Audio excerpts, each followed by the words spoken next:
සියලු දෙනාම ආදරෙන් පිළිගන්නවා සිනමැක්ස් රීඩර් YouTube channel එකට. අද මම ඔයාලට අරගෙන ආවේ කරින්යා බ්‍රූටල් කියන 2024 වර්ෂයේ රිලීස් වුණ සුපිරි මූවි එක. මේ මූවි එක බලන ඔයාලා උනත් කිසිම ගෑනු ළමයෙක්ව විශ්වාස කරන්න කලින් දෙපාරක් හිතන්න පටන් ගන්න. මොකද කියනවා නම් මේ මූවි එකේ ඉන්න ගෑනු ළමයා කොහොමද එයාගේ මායම් පාවිච්චි කරලා පිරිමි ළමයෙක් ලවා එයාගේ වැඩ කරව ගන්න කියලා අපිට මුළු මූවි එක පුරාම දැක ගන්න පුළුවන්. එහෙනම් තවත් පරක්කු කරන්නේ නැතුව අපි යමු මූවි එකට. තවමත් ඔයාලා අපේ channel එක subscribe කරලා නැත්නම් දැන්ම ගිහින් subscribe කරලා ළඟම තියෙන bell icon එකත් click කරන්න කියලා ආදරෙන් මතක් කරනවා.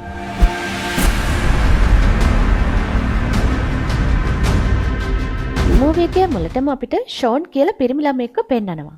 ෂෝන් එයාගේ ඉගෙනීම ඉවර කරලා රැකියාවක් බලාපොරොත්තුෙන් තමයි නගරයට මේ එන්නේ. මේ නගරේ ෂෝන්ගේ අයියා මයික් කලින්ම පදිංචි වෙලා ඉන්නේ. ෂෝන් හරියටම දන්නේ නැහැ මයික්ගේ ඇඩ්‍රස් එක කොහෙද තියෙන්නේ කියලා.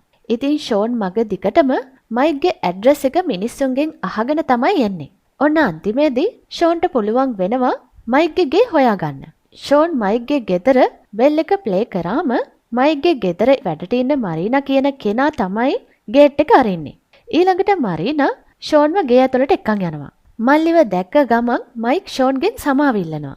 මොකද මයික් කලින් ෂෝන්ට කියලා තියෙනවා එයාව පිකප් කරන්න එන්නම් කියලා. හැබැයි මයික්ට ඕවර් ටයිම් කරන්න වෙච්ච නිසා ෂෝන්ව ගන්න එන්න බැරි වෙලා තියෙනවා. ඊළඟට ගොඩක් රෑ වෙච්ච නිසා මරීනා මේ දෙන්නටම කෑම හදන්න පටන් ගන්නවා. මේ දෙන්න කෑම ගන්න ගමන් ඉද්දී මයික් ෂෝන්ගෙන් ගමේ විස්තර එහෙමත් අහනවා. ෂෝන් ඉතින් අයියට කියනවා ගමේ නම් කිසිම අවුලක් නැහැ තිබ්බ විදිහටම තියෙනවා කියලා. අයියගේ මල්ලිගේ කතාවෙන් කතාව මයික් මේ වෙලාවේදී මල්ලිට එයාගේ ආදරවන්තිය රූපාලි ගැන කියනවා. මයික්ගේ ගර්ල්ෆ්‍රෙන්ඩ් මේ දවස්වල මයික් එක්ක ලිවින් ටුගෙදර් ඉන්නේ. ඉතින් ඒ ගැන තමයි රස කර කර මයික් මල්ලිට කියන්නේ. මේ දෙන්න කතා කර කර ඉද්දිම රූපාලිත් එතනට එනවා. මයික් ඉතින් රූපාලිට මල්ලිව අඳුන්නලා දෙනවා. ඊළඟට මරීනා ෂෝන්ට එයාගේ කාමරේ පෙන්නනවා. මරීනා යන්න කලින් ෂෝන්ට කියනවා ෂෝන් මහත්තයට මොනවාම හරි උවමනාවක් වුණොත් මට කතා කරන්න කියලා. එහෙම කියන මරීනා ෂෝන්ගේ රූම් එක ළඟින් යනවා. මරීනා යනවත් එක්කම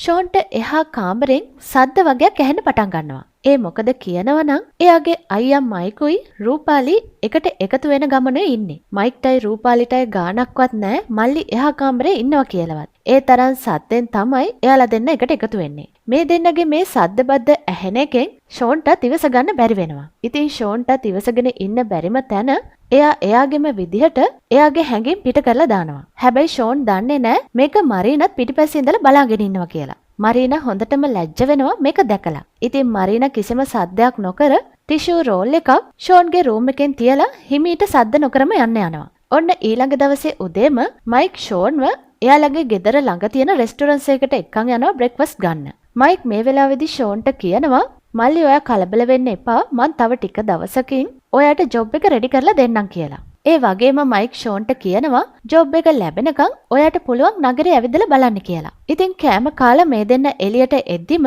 ෂෝන් දකිනවා එයාලගේ අසල්වැසි නිවසක ඉන්න ලස්සන ගෑනු ළමෙක්. ඒ ගෑනු ළමයාගේ නම චම්කීලි. චම්කීලිව දැක්ක ගමන් ෂෝන්ගේ හිත චම්කීලිට යනවා. චම්කීලි එයාගේ ගෙදර වැඩට ඉන්න කෙනත් එක්ක ගෙදරට අවශ්‍ය කරන බඩු තමයි අරගෙන එන්නේ. චම්කීලි ගෙදරට ගියත් එක්කම එයාගේ හස්බන්ඩ් ජග්ගු ඩොන්ගෙන් එයාට කෝල් එකක් එනවා. ජග්ගු ඩොන් මේ වෙලාවේදී චම්කීලිට කියනවා අද රෑට ඩිනර් එක ගන්න එයා ගෙදරට එනවා කියලා. ඒ වගේම කියනවා අද රෑ එළි වෙනකම්ම මට ඔයත් එක්ක ඉන්න ඕනි කියලා. කෝල් එක කට් කරාට පස්සේ චම්කීලිගේ වැඩට ඉන්න කෙනා චම්කීලිට එක පාර්සල් එකක් දෙනවා. ඒකේ තියෙන්නේ එක ඉන්ජෙක්ෂන් එකක්. චම්කීලි ඉතින් ඒකත් අරගෙන එයාගේ රූම් එකට යනවා. ඊළඟට අපිට පෙන්නන්නේ ෂෝන් මරීනාගෙන් අහනවා එයාලගේ අසල්වැසි නිවසේ ඉන්න ලස්සන ගෑනු ළමයා කවුද කියලා. එතකොටම එතනට මයිකුත් එනවා. මයික්ට තේරෙනවා ෂෝන් ඒක අහපු විදිහෙන්ම ගොනා හැරෙන්නේ පොල් පැලේ කන්න තමයි කියලා. ඉතින් මයික් ෂෝන්ට කියනවා ඒ ගෙදර ඉන්න ගෑනු ළමයා සාමාන්‍ය ගෑනු ළමයෙක් නෙවෙයි. එයා දැන් කසාද බැඳපු කෙනෙක්. ඒ වගේම එයාගේ හස්බන්ඩ් සාමාන්‍ය කෙනෙක් නෙවෙයි. එයා මේ පළාතේ ඉන්න මැරෙක් කියලාත් මයික් ෂෝන්ට අනතුරු අඟවනවා. මයික් ෂෝන්ට කෙලින්ම කියනවා ඒ නිසා චම්කීලිගෙන් ඈත් වෙලා ඉන්න කියලා. ඊළඟට ඔන්න රෑ වුණ නිසා මරීනා ෂෝන්ට කියනවා ෂෝන් මහත්තයා මම ගෙදර යනවා ඇවිල්ලා ගේට්ටුව වහගන්න කියලා. ඊළඟට ෂෝන් මරීනාත් එක්කම පල්ලෙහාට යනවා ගේට් එක වහන්න. මරීනා ගියත් එක්කම ෂෝන් දකිනවා එයාලගේ අසල්වැසි ගෙදරට චම්කීලිගේ හස්බන්ඩ් එනවා. ජග්ගු තනියම නෙවෙයි එන්නේ. එයාගේ බොඩිගාඩුත් එක්ක.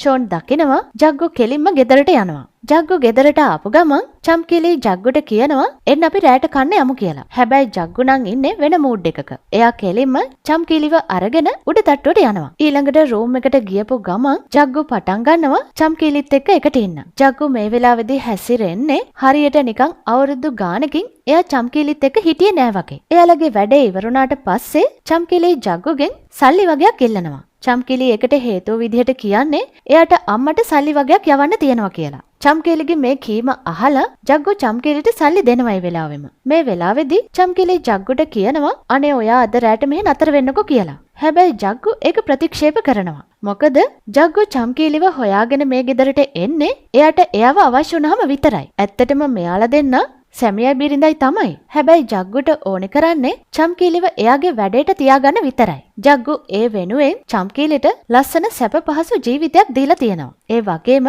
ඉල්ලන තරම් සල්ලිත් දෙනවා. ඊළඟට ඉතින් ජග්ගු මෙහෙන් පිටත් වෙලා යනවා. ඊළඟට පෙන්නන්නේ ඊළඟ දවසේ උදේම ෂෝන් ගේට් එක ළඟට වෙලා බලන් ඉන්නවා මරීනා ගෙදරට එනකම්. ඔන්න ටික වෙලාවකට පස්සේ මරීනත් ගෙදරට එනවා. ෂෝන් ගේට් එකෙන් ගේ ඇතුළට යන්න හදද්දිම එයා දකිනවා චම්කීලි එක පිරිමි ළමයෙක් එක්ක කතා කර කර ඉන්නවා. ඒ වගේම ෂෝන් දකිනවා චම්කීලියේ පිරිමි ළමයාට මොනවා හරි පාර්සල් එකක් දෙනවා. ඒ වෙන මොනවත් නෙවෙයි ජග්ගු රෑ දීපු සල්ලි තමයි චම්කීලි මේ තරුණයාට දෙන්නේ. ෂෝන් ඉතින් නගරේ ටිකක් ඇවිදලා ගෙදරට එනවා. ෂෝන් දන්නේ නැහැ එතකොට ගෙදරට අමුත්තෙකුත් ඇවිල්ලයි කියලා. ඒ තමයි චාන්දනී. චාන්දනී කියන්නේ මයික්ගේ ගර්ල්ෆ්‍රෙන්ඩ්ගේ යාළුවෙක්. මයික්ගේ රූපාලි චාන්දනීව මෙහෙට ගෙනල්ලා තියන්නේ ෂෝන්ගේ හිත දිනා ගන්න. මොකද චාන්දනීටත් බෝයිෆ්‍රෙන්ඩ් කෙනෙක් නැහැ. ඒ වගේම ෂෝනුත් දැන් ඉන්නේ ගර්ල්ෆ්‍රෙන්ඩ් කෙනෙක් ඕනේ වයසේ. ඒ වගේම විශේෂම කාරණේ තමයි මයික්ට ඕනේ වෙලා තියන්නේ ෂෝන්ව ඉස්සරහා ගෙදර චම්කීලිගෙන් පරිස්සම් කරගන්න. චාන්දනීව මේ ගෙදරට ගේන්න ප්‍රධානම හේතුව තමයි ඒක. ඒකෙන් මයික් බලාපොරොත්තු වෙන්නේ ෂෝන්ගේ ඌමනා එපාකම් චාන්දනීගෙන් කරගත්තොත් ඉස්සරහා ගෙදර චම්කීලි ගැන හිතන එකක් නෑ කියලා. ඔයාලටත් මේ වගේ සහෝදරයෝ ඉන්නවනම් පල්ලෙහාන් කමෙන්ට් කරන්නත් අමතක කරන්න එපා. ෂෝන් නම් චාන්දනීව දැකලා මුලින්ම ටිකක් ලැජ්ජ වෙනවා. හැබැයි ඒක එක රංගපෑමක්. හැබැයි ඉතින් ෂෝන්ගේ චාන්දනීගේ ඉස්සරහම මයිකෝයි රූපාලි කෝලම් කරන්න පටන් ගත්තම ෂෝන්ටත් මේක බලාගෙන ඉන්න බැරි වෙනවා. ඒ වගේම චාන්දනීටත්. ඒ දෙන්නගෙම හැඟීම් ඇවිස්සීලා තියන්නේ. ඊළඟට චාන්දනී ෂෝන් එක ෂෝන්ගේ කාමරයට යනවා. රූම් එකට ගියත් එක්කම චාන්දනී ෂෝන්ව පොළඹව ගන්න පටන් ගන්නවා. ෂෝන් කැමති චම්කීලිටනේ. ෂෝන් මේ වෙලාවේදී චම්කීලිව හිතින් මවාගෙන චාන්දනීත් එක්ක එකට ඉන්නවා. ඒ දෙන්නගේ වැඩේ ඉවරුණාට පස්සේ ඒ දෙන්න එකිනෙකාට කතා කරන්න පටන් ගන්නවා. චාන්දනී මේ වෙලාවේදී ෂෝන්ට කියනවා එයා කසාද ජීවිතයකට කැමති නෑ කියලා. එයා කියන්නේ කසාද ජීවිතයකට කොටු වුණාම කිසිම නිදහසක් නෑ කියලා. ඉතින් එයාලා දෙන්න මේකට කැමති නැති නිසා එයාලා දෙන්නම තීරණය කරලා පොරොන්දු වෙනවා දෙන්නට දෙන්න අවශ්‍ය වුණාම එකට එකතු වෙන්න පුළුවන් කියලා. ඊළඟට අපිට පෙන්වන්නේ චම්කීලිගේ ගෙදර. ඔන්න මේ දවසේ රෑත් ජග්ගු චම්කීලිව හම්බ වෙන්න ඇවිල්ලා තියන්නේ. එයාලා දෙන්න රෑ කෑම ගන්න ගමනේ ඉන්නේ. ජග්ගු මේ වෙලාවේදී චම්කීලිගෙන් අහනවා මම දීපු සල්ලි ඔයා අම්මට යවුවද කියලා. චම්කීලි මේ වෙලාවේදී ජග්ගුට කියනවා මම ඒ සල්ලි මගේ මල්ලිට එන්න කියලා දුන්නා කියලා. එයා ඒක අම්මට ගිහින් දෙන්න ඇති කියලාත් කියනවා. ඒ වගේම චම්කීලි ජග්ගුට කියනවා මම මේ විදිහට ගෙදර යන්න කැමති නෑ කියලා. හැබැයි ජග්ගු නම් මේ දේවල් ගැන වැඩිය කෙයා කරන්නේ නෑ. කෑම කාපු ගමම්ම ජග්ගු කෙලින්ම චම්කීලිව කාමරයට අරගෙන ගිහිල්ලා එයත් එක්ක එකට ඉන්නවා. ඊළඟට ජග්ගු චම්කීලිට කියනවා මම සතියකට නගරෙන් පිට යනවා බිස්නස් වැඩකට කියලා. ඔන්න චම්කීලිගේ ගෙදර වැඩට ඉන්න කෙනාගෙත් දුවගේ වෙඩින් එක මේ සතියේ. එයත් කීප දවසකට නිවාඩුවක් ඉල්ලගෙන මෙහෙන් පිටත් වෙලා යනවා. ඔන්න ඊළඟට චම්කීලි ලොකු හිනාවක් මූණේ තියාගෙන කාට හරි කෝල් එකක් දීදී බැල්කනියකට එනවා. ඒ වගේම අනිත් පැත්තෙන් ෂෝනුත් කෝල් එකක ඉන්න ගමන ඉන්නේ. ඔන්න මේ වෙලාවේදී තමයි ෂෝනුයි චම්කීලි එකිනෙකව දකින්නේ. ඒ දෙන්නට දෙන්න පුංචි හිනාවක් දානවා. ඔන්න ඊළඟට ෂෝන් රෑ කාමරේ ඉද්දී මරීනා කලබලෙන් වගේ කාමරයට ඇවිල්ලා කියනවා ෂෝන් මහත්තයා ඉස්සරහා ගෙදර චම්කීලිගේ ගෙදර කරන්ට් එක ගිහිල්ලා. එයාට ඔයාගේ උදව් ඕන වෙලා තියෙනවා. පුළුවන් නම් උදව් කරනවද කියලා. ෂෝන් නම් කවද ඉඳන්ද මේ වගේ chance එකක් එනකම් බලාගෙන හිටියේ. ඔන්න ඉතින් ෂෝන් හරිම කැමැත්තෙන් ඒ වැඩේට මරීනත් එක්කම චම්කීලිගේ ගෙදරට යනවා. ඊළඟට ෂෝන් චම්කීලිත් එක්කම ගේ ඇතුළට ගිහිල්ලා එයාගේ කරන්ට් එක හදලා දෙනවා. ඊළඟට ඉතින් චම්කීලි ෂෝන්ට තෑන්ක්ස් කරලා එයාට තේ එකක් දෙනවා. ඒ එක්කම චම්කීලි නිකන් ඉන්නේ නෑ. ෂෝන්ගේ නම්බර් එකත් ඉල්ල ගන්නවා. හදිසියෙව තව මොනවා හරි ගෙදර වැඩක් තිබ්බොත් එයා ෂෝන්ට කතා කරන්නම් කියලා. ඔන්න තේත් බීලා ඉවර වෙලා ෂෝන් ආයිමත් එයාලගේ ගෙදරට යනවා. ඊළඟ දවසේ උදේම ෂෝන්ොයි මයිකුයි මාකට් එකේ ඇවිද ඇවිද ඉන්නේ. එතකොටම ෂෝන් චම්කීලිව දකිනවා එදා දැකපු පිරිමි ළමයාත් එක්කම.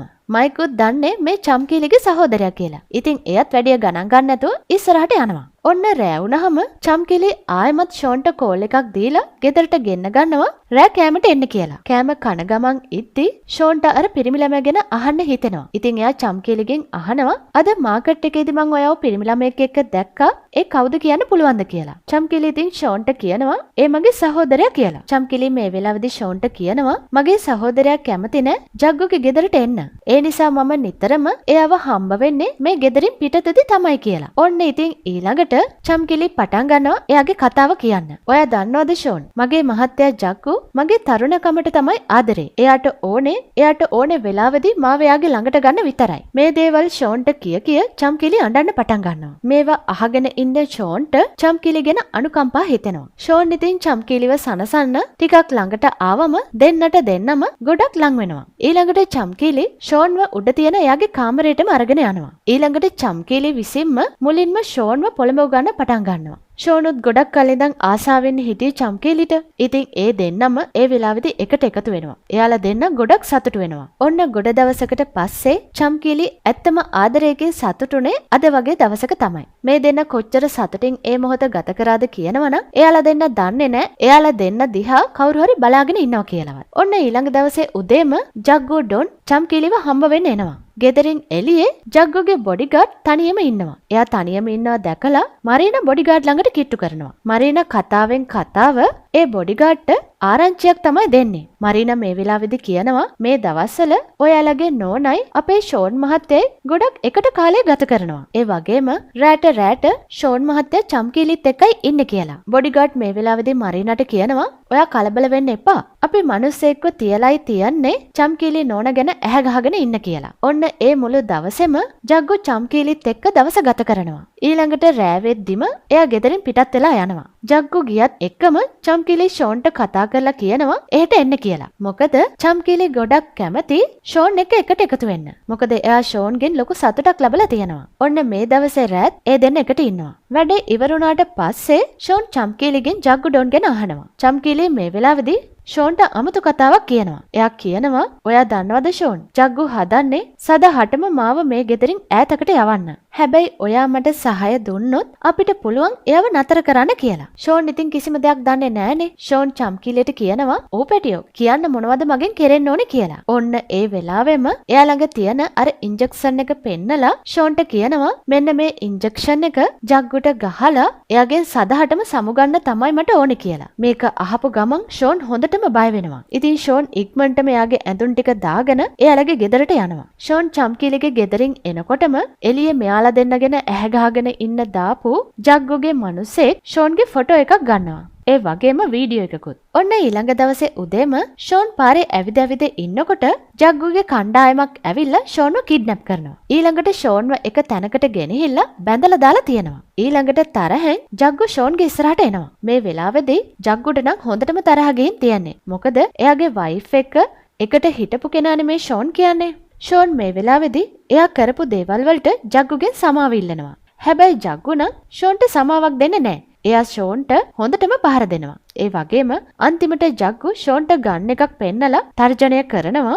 අදින් පස්සේ තමුන් මගේ වයිෆ් එක හිටියොත් එහෙම මං තමුන්ගේ මෙතනටම ෂූට් කරනවා කියලා. තර්ජනය කරලා ඉවරුණාට පස්සේ ජග්ගුගේ මිනිස්සු ෂෝන්ව එයාගේ ගෙදර ළඟින්ම බස්සලා යවනවා. ඔන්න ඊළඟට ජග්ගු රෑ වෙලා චම්කීලි ළඟට ඇවිල්ලා චම්කීලිට බලහත්කාරයෙන්ම එයාත් එක්ක එකට ඉන්න කියනවා. චම්කීලි ජග්ගුට වංචා කරපු නිසා ඒවා මතක් කර ජග්ගු හරිම දරුණු විදිහට තමයි මේ වෙලාවේදී චම්කිලිත් එක්ක එකට ඉන්නේ. මේ නිසා චම්කිලිට ලොකු වේදනාවක් ඇති වෙනවා. චම්කිලි හයියෙන් කෑ ගහනවා. කොටින්ම කියනවා නම් චම්කිලිගේ මේ කෑ ගහන සද්දේ ගෙන් එළියටත් ඇහෙනවා. අන්තිමේදී ඒ සද්දේ ෂෝන්ගේ ගෙදරටත් ඇහෙනවා. ෂෝන් මේ සද්දේ ඇහුනම ටිකක් කලබල වෙනවා. හැබැයි මයිකුයි රූපාලි ෂෝන්ව නතර කරගන්නවා. මොකද මයික් දන්නවා ජග්ගුගේ හැටි. දැන් නිකන් හරි ෂෝන් මේ වෙලාවේදී රූපාලිව බේරගන්න ගියොත් ජග්ගු අනිවාර්යයෙන්ම ෂෝන්ව මරලා දානවා කියලා මයික් ෂෝන්ට අනතුරු අඟවනවා. ජග්ගු ඉතින් චම්කිලිට පාඩමක් උගන්වලා එහෙන් පිටත් වෙලා යනවා. ඔන්න ටික වෙලාවකට පස්සේ චම්කිලි ෂෝන්ව හොයාගෙන එනවා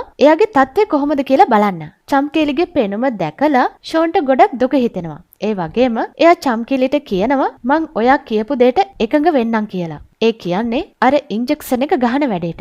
ඊළඟ දවසේ ජග්ගු චම්කිලිව හම්බ වෙන්න එනවා. හැබැයි මේ වෙලාවේදී චම්කිලි ජග්ගුට දෙන වීදුරුවට නිදිපෙති දානවා. ඒ වගේම ගොඩක් ආදරෙන් චම්කිලි ජග්ගුට සලකනවා. ඒ වගේම එයා එයාගේ මායම් පාවිච්චි කරලා ජග්ගුව එයාගේ රූම් එකටත් එක්කගෙන එනවා. ටික වෙලාවක් යද්දිම නිදිපෙති වැඩ කරන්න පටන් ගන්නවා. ඒ එක්කම ජග්ගුට සිහිය නැතුව වැටෙනවා. ඊළඟට ඉක්මනටම චම්කිලි ෂෝන්ට කෝල් කරලා එයාලගේ ගෙදරට ගෙන්න ගන්නවා. ඊළඟට මේ දෙන්න එකතු වෙලා ජග්ගුට අර ඉන්ජෙක්ෂන් එක විදින්න යද්දිම ජග්ගුට සිහිය එනවා. ඊළඟට ජග්ගු ෂෝන්ටයි චම්කිලිටයි දෙන්නටම පහර දෙනවා. මේ වෙලාවේදී ජග්ගු ගොඩක් තරහෙන් චම්කිලිගේ බෙල්ල මිරිකගෙනම ඉන්නවා චම්කිලිට හුස්ම නැතුව යනකම්. මේ වෙලාව පාවිච්චි කරලා ෂෝන් ඉක්මනටම අර ඉන්ජෙක්ෂන් එක අරගෙන ජග්ගුට විදිනවා. ඒක විදිනවත් එක්කම ඒ මොහොතේම ජග්ගු එතනම මැරිලා වැටෙනවා. ජග්ගු මැරෙනවත් එක්කම චම්කිලි ඉක්මනටම ෂෝන්ට කියනවා ඔයා පුළුවන් තරම් ඉක්මනට මෙහෙන් පිටත් වෙලා යන්න කියලා. මොකද මං ඔයාව මේ කරදරයට දාන්න කැමති නෑ කියලා. ඔන්න ඊළඟ දවසේ උදේම ෂෝන් නැගිටිද්දි චම්කිලිගේ ගෙදර පොලිසියෙන් ඇවිල්ලා ඉන්වෙස්ටිගේෂන් වලට. මේ වෙලාවේදී ඉන්ස්පෙක්ටර්ස්ලා ෂෝන්ගෙන් කටඋත්තරයක් ගන්නවා ජග්ගුගේ මරණය පිළිබඳව. ඒ වගේම ෂෝන්ව ඇරෙස්ට් කරනවා ජග්ගුගේ මරණය සම්බන්ධයෙන්. ඊළඟට අපිට පෙන්වන්නේ චම්කිලි ජග්ගුගේ සල්ලි ඔක්කොම බැංක් එකෙන් අරගෙන එයාගේ සහෝදරයව හම්බ වෙන්න යනවා. එයාලා දෙන්න මේ රට අතෑරලා යන්න තමයි ප්ලෑන් කරන්නේ. ඇත්තම කතාව නම් මේ චම්කිලිගේ සහෝදරයා නෙවෙයි. ඒ චම්කිලිගේ බොයිෆ්‍රෙන්ඩ්. එයාලා දෙන්නම එකතු වෙලා තමයි මේ ප්ලෑන් එක හදලා තියෙන්නේ. එයාලගේ දැලට තමයි අන්තිමේදී ෂෝන් අහුනේ. ඒකෙන් තේරෙන්නේ චම්කිලිගේ ගෑනු මායන් වලට ෂෝන් අන්තිමේදී අහු වෙනවා කියන එක. ඒ එක්කම මේ මූවි එක මෙතනින් ඉවර වෙනවා.